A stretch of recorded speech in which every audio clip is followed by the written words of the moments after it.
Good morning, guys. Welcome back to another video. Welcome back to 5 things that we learned after City's 2-1 victory over Paris Saint-Germain in the Champions League semi-final first leg.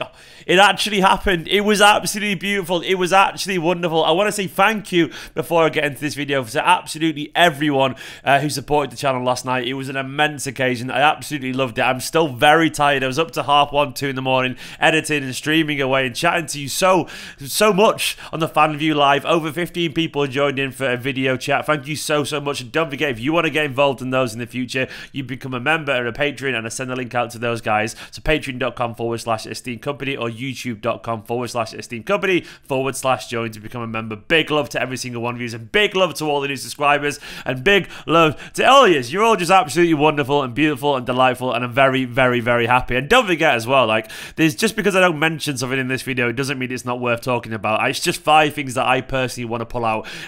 Spoiler, I don't talk about Foden in this, I don't talk about Mahrez in this, I don't talk about, what else?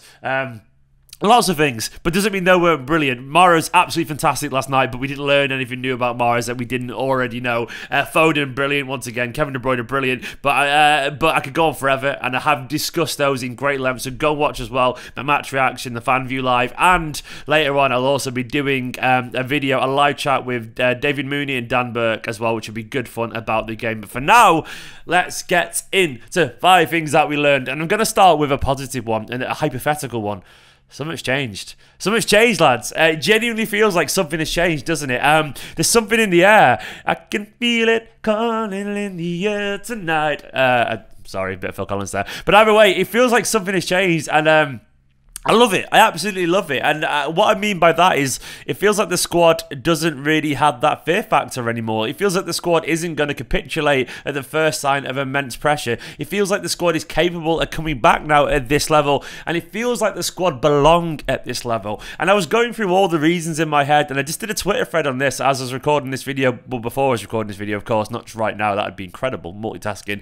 And I said one of the reasons I feel like it might change is because this squad is a new squad. And what I mean by that is that certain legends have left, and I missed them already. I missed the likes of Kompany and David Silva, and of course to a lesser extent Aguero, even though he's still there. So like he feels like he has gone, and not to a lesser extent, but more because he's still there. That makes sense. So I can't miss him because he's not gone yet, but it feels like he has. And I guess the point I'm making is when you have players like this, they are the identity of Manchester City Football Club, and when you got that, it's brilliant. But also with that comes the expectation, and I guess the word baggage. Is that really fair? But there was a lot of Champions League baggage over the years with some of those players involved. Not necessarily their fault, but I guess the point is that doesn't exist anymore in the same way. And what you've got is a young collection of players now, with some players coming out and having their time to shine. Maybe, just maybe, someone like, and I'll get into him in more detail in a bit, but maybe someone like Diaz actually, maybe he suits this squad better than Vincent Kompany as a captain, you know?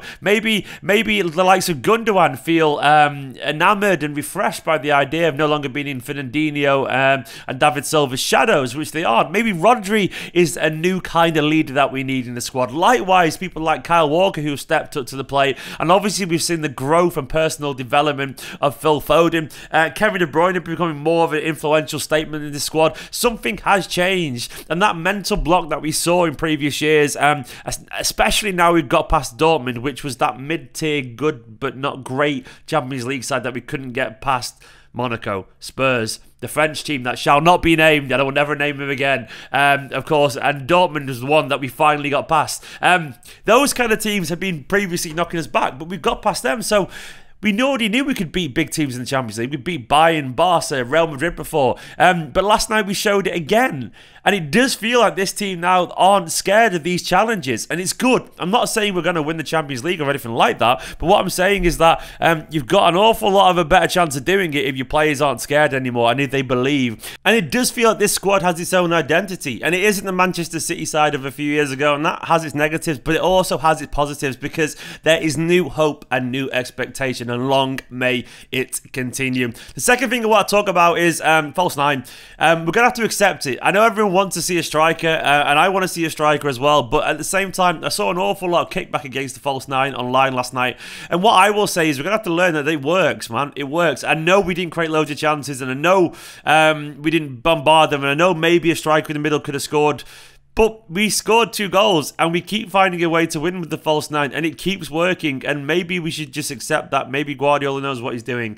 And actually, if we can keep finding a way to win with a false nine, right now, maybe that's just our best bet going forward. I would love it if we had a striker we could trust, but I'm sorry, it's really, and you have to admit this ourselves, we have to really look honestly within ourselves. It's really obvious that Guardiola doesn't trust Aguero, not only just his fitness, but his form. And if Guardiola says that, I trust Guardiola. I love Sergio. He's given me some of the best moments of my life, genuinely.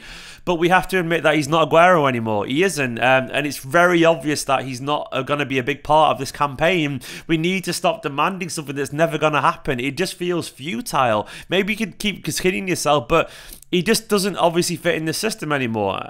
Maybe you disagree, but I think it's really obvious that. I also think, by the way, even if you think he can fit in this system, he'd have to learn how to play in this new system.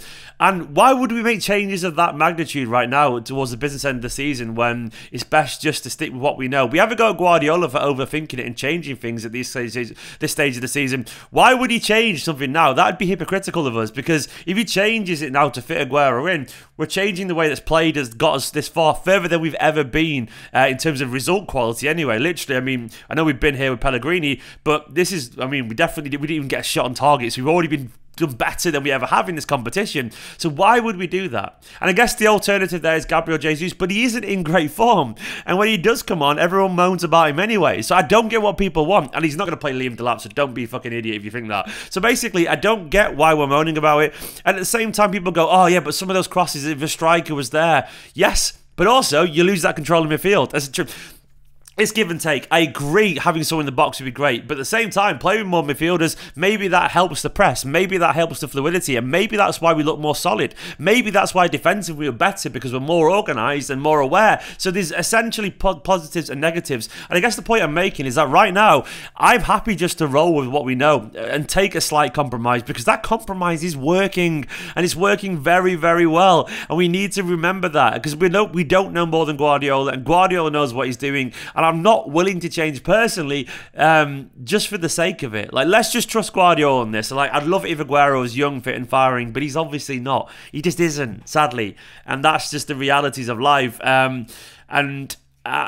Jesus, he's not. If Jesus was in form, Guardiola would start him every single week. It's obvious, because Guardiola loves Jesus when he's in form, but he isn't, unfortunately.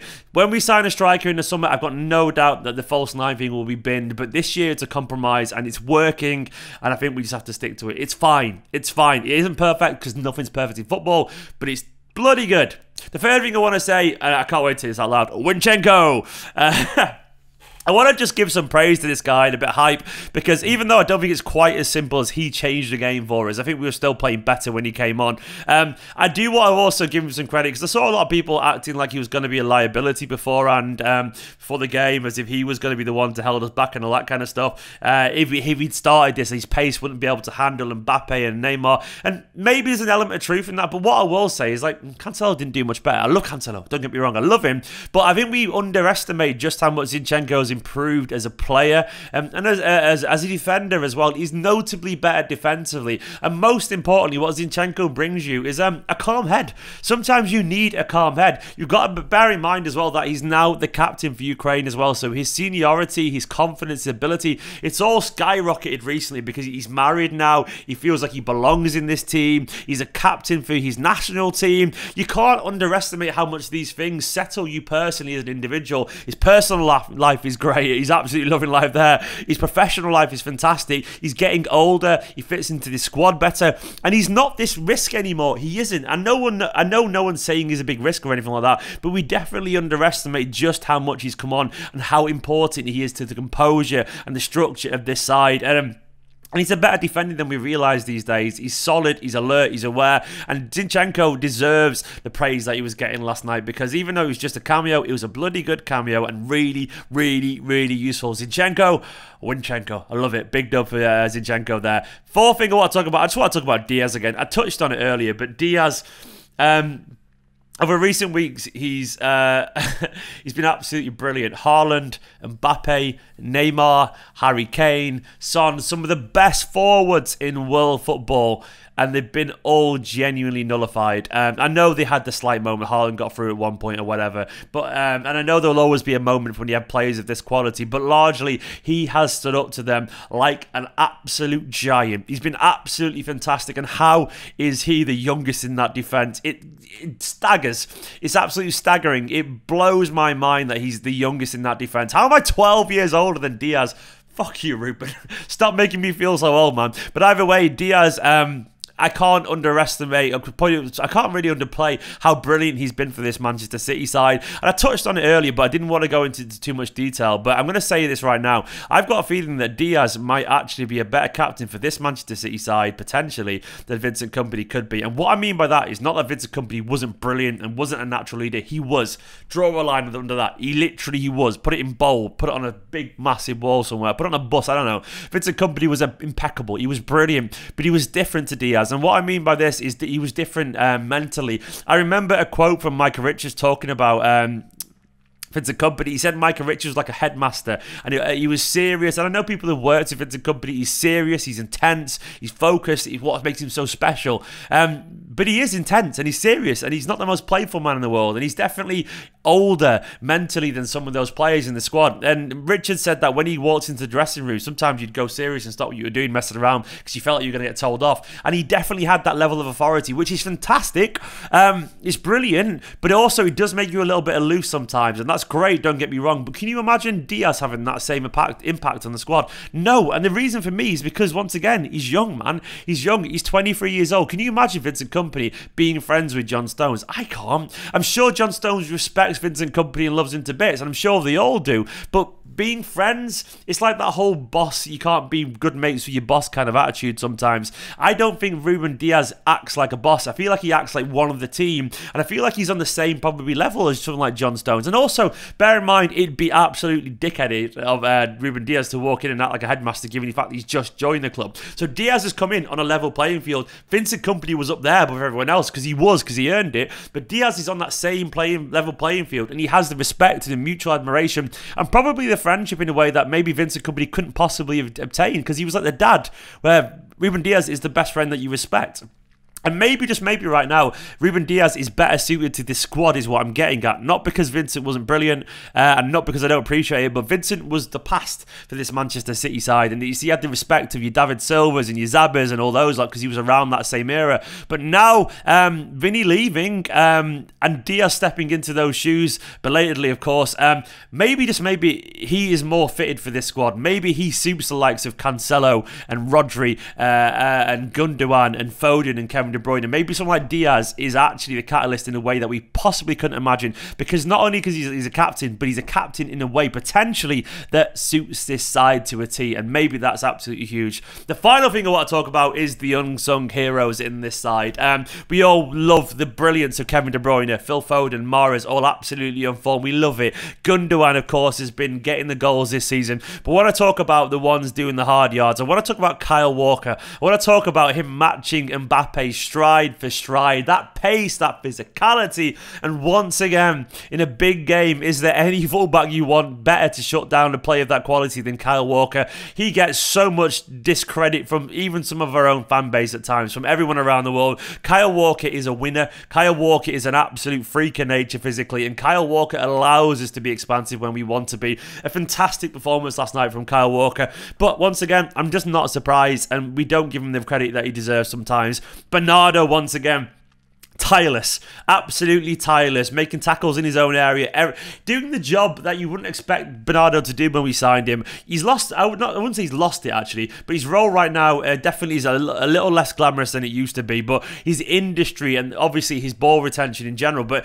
that that all-round game that he's developed in terms of his, like, he's almost like Fernandinho-esque at times, man. That energy in midfield, I love it. Bernardo didn't get the headlines last night, but once again impeccable. And finally, I really feel like I need to mention John Stones, because John Stones, in another year, after a performance like against Villa and a couple of recent performances, in another year, John Stones could have crumbled. And that's what we've seen an awful lot of John Stones. We've seen him lose his confidence and his performance after 2 or 3 months of good form. But Stones last night, we can't begin to put into words how big this game should be for him. After a potential excuse for him to fold a little bit, I would say, given his poor performances recently, he stepped up last night in the biggest of stages against some of the best players in world football, and he was fantastic, rock solid, impeccable. I love you, John Stones. He was so good. And once again, going back to the Vincent Kompany Diaz thing, yes, it does help. It definitely helps that Diaz and Stones get on like that. It definitely helps that they can probably relate to each other.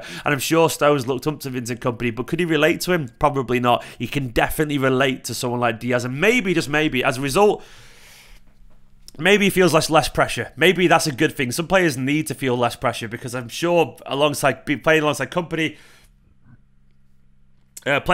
Kompany, I'm sure you felt that felt a bit of pressure, nervousness at times, and I reckon Diaz is the biggest motivator in the way that Kompany was, but in a very different way, in a personable way. And Stones is showing his form this season. Those are my unsung heroes. Likewise, Ederson, of course, and all the team really. But I wanted to talk about the defenders because they deserved it. Absolutely wonderful stuff, guys.